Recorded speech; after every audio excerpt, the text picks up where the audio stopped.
Hi, welcome to my channel. My name is Grace. I read... That sounds so cheesy. Ugh.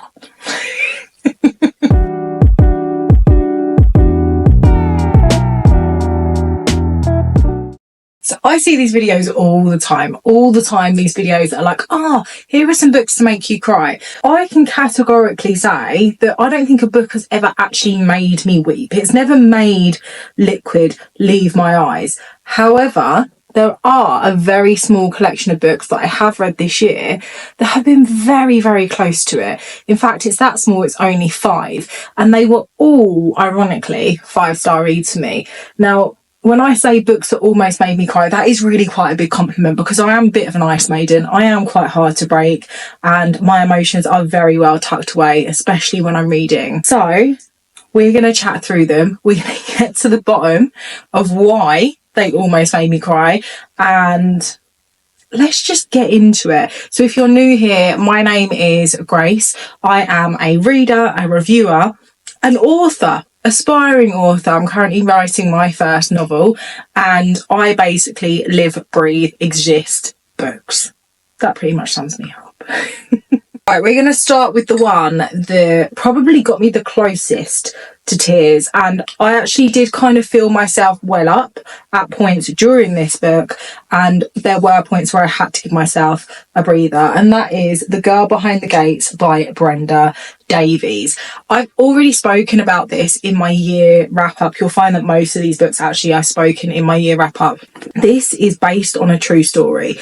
It is based somewhat loosely, so you don't know what is real and what is not, but what I can guarantee is a lot of this story genuinely did happen to our main character, who is Nora. Now, Nora, I'm not going to give you any spoilers, but Nora was institutionalized for being mentally defective, and we essentially follow her entire life, right from, I think it starts at around 18 and it ends in her 70s. And because I knew this was like a true story, because I knew there was a lot of truth in this book, because it's based in the country that I live in, it's based in the UK, and because it's based within my lifetime, so it was still kind of had moments in the 90s, and I was born in 89, it rocked my soul. It honestly, it crippled me, and I think this will be a book that I will forever think about, I will forever go back to. And I will always recommend it to people because I think it's so important to read things that have genuinely happened and that society allowed to happen. Nora's story is harrowing. It is gut-wrenching. It completely disturbs your mind to the point where you're like, how were humans treated in this way? It is absolutely, it's a masterpiece how Brenda has written this book and done Nora so much justice, but my lord, were there points in it where I could have bawled my eyes out so easily. I genuinely just could have cried and cried and cried. We then have a book that was initially sent to me as PR, so I am going to mark this relevantly. It was sent to me as a proof copy initially, and I read it almost immediately, which I don't normally do, but I felt so drawn into this book. Then I got chatting to the author, then I got chatting to the publisher, and The Betrayal of Thomas True by AJ West honestly broke my soul. I will never forget getting to the final page of this, and by this point I'd been chatting to AJ for quite a while. We were actually talking on WhatsApp. I messaged him and I was like, did that actually just happen?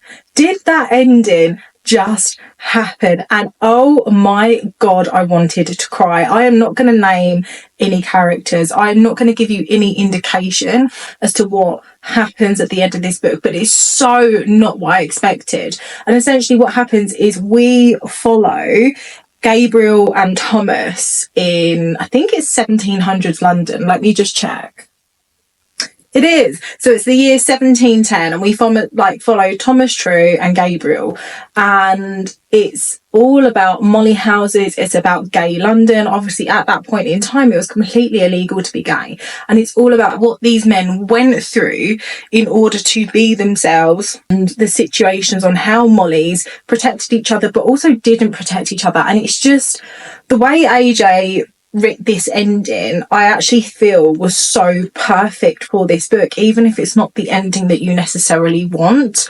I ended up actually working on the launch of this book because I loved it that much. It was such an organic, natural, genuine love for me that it was an honour to do one of AJ's TikTok lives where we done the lead up to his launch.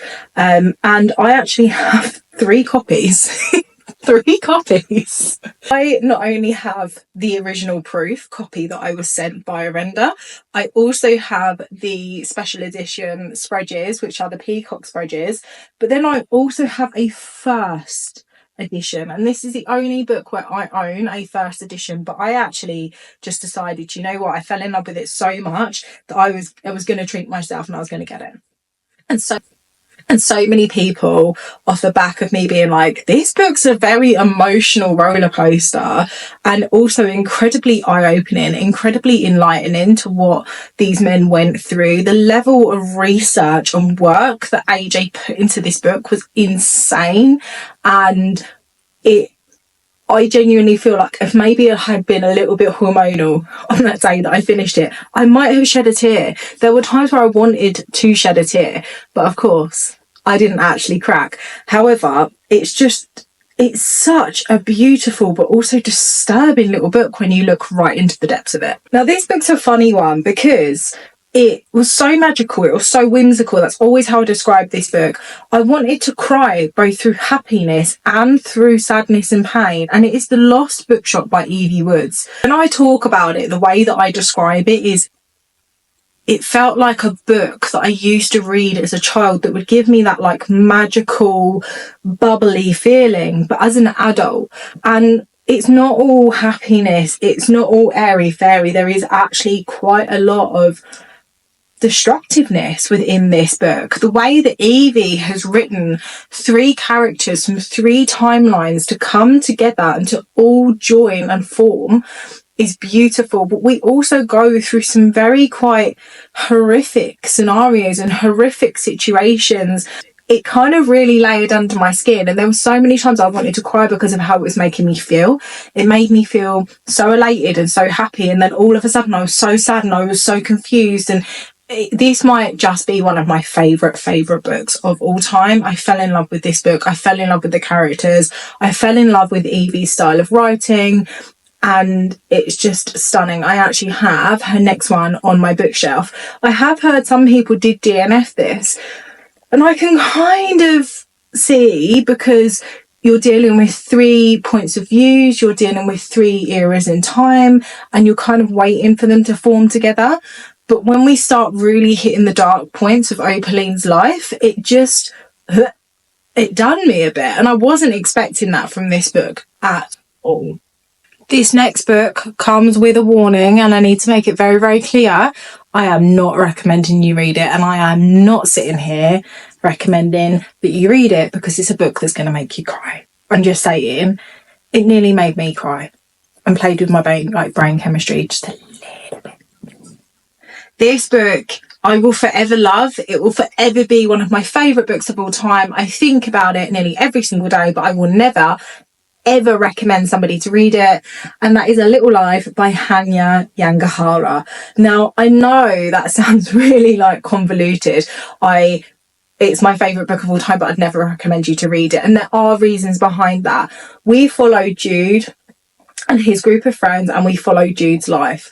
And Jude's life is one of the most traumatic, disturbing, upsetting reads I have ever read in my life. You regularly see people get to the end of this book and they are in tears. They are broken. And it's understandable why. It is a doorstep of a book. It's a big, big book. So we've got, 720 pages to get through. The writing is tiny. It is such an incredible journey that it takes you on. And I think I've spoken quite heavily on this book on TikTok because I see so many people recommend it as books that will make you cry, and I don't feel like it should ever be recommended as that. The reason I'm putting it in here is because it genuinely did nearly make me cry. However, with A Little Life, you have to be so aware of what you are going into. This book is not a trend. This book is not a hype. This book is very dark. It is very unsettling. Some people just see it as pure trauma porn. I don't. And the reason that I don't is because I've actually had quite a lot of trauma in my life, and I can understand how that domino effect would go through somebody's life and would affect somebody to the degree that it did affect Jude. I really, really can. I don't feel like Hanya put trauma in there for the sake of trauma. I think she gave us, he, I don't actually know the gender of the author, sorry. I think they gave us a very raw reflection on what severe trauma can do to somebody's life. Now, the reason that I get so bugged when I see it in these like flash videos, you know, like the cutesy aesthetic ones on TikTok, many books to make you cry, and then they move it over. The reason I get so aggravated is because they don't give any context and they don't give any depth.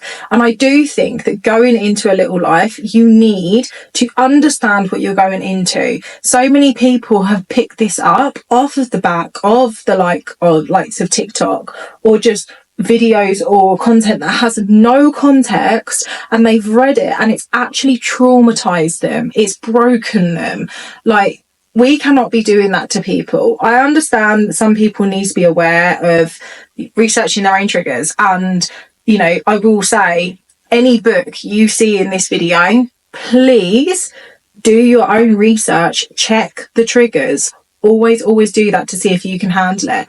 But as creators, there is a level of responsibility to not just be pushing this out willy-nilly. So yes, I understand that I have put it in this video. No, I do not recommend you read it. And yes, I do recommend that you do your own research before picking it up. And no, I do not believe that this book should be trending or overhyped or a BookTok book. This is an insane piece of literature, and it genuinely really, really did disturb me in so many places. I think about Jude every single day. It still didn't quite make me cry, but I think that's because I'm so desensitized to a lot of the trauma that actually is in here, which is, in many senses, very, very sad. Phew, I definitely have some strong feelings about A Little Life. I'm very aware of that. I know I do. I almost feel like someone's going to be like, you've made a video before saying we shouldn't be recommending it or putting it in videos that say a book to make you cry, but then you've put it in a video that says a book that's nearly made me cry. Well, I'm actually trying to give a bit of context as to why, and trying to advise people to not just pick it up for the sake of it. I really need to make that clear. I'm not putting it in here to get somebody to read it without them understanding what they're reading. I'm kind of doing the opposite. I feel like I'm over-explaining myself, and I don't need to dig myself that hole. Now that's out of the way, the final book was one that I read on Kindle Unlimited. I didn't expect to like it. I knew nothing about it. I knew no background, nothing. And it is The Reading List by Sarah Nisha Adams. And I have screamed from the rooftops about this book. I do not understand how it's gone so far under the radar. We essentially follow two characters and this list of books. And this list of books ties so many people together.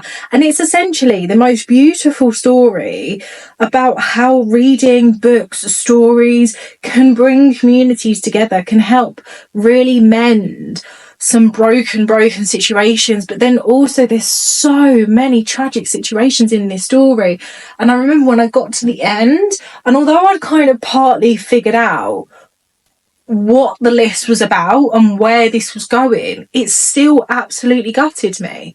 It still formed a lump in my throat, and it just, I think because I wasn't expecting it, because I wasn't expecting this book to deliver on the scale that it did, it absolutely stunned me. I unfortunately don't have a physical copy, and I really would like to get a physical copy because it's just so beautiful. It is a bit of a slow burn.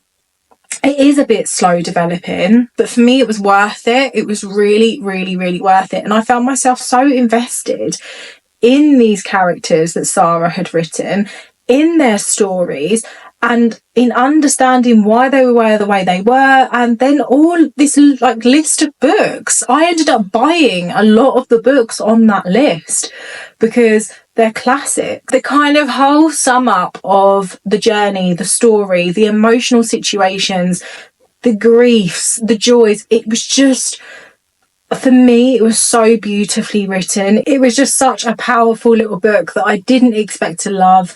I didn't expect to stay with me. And it was really such an emotional ride. I never ever saw that ride coming.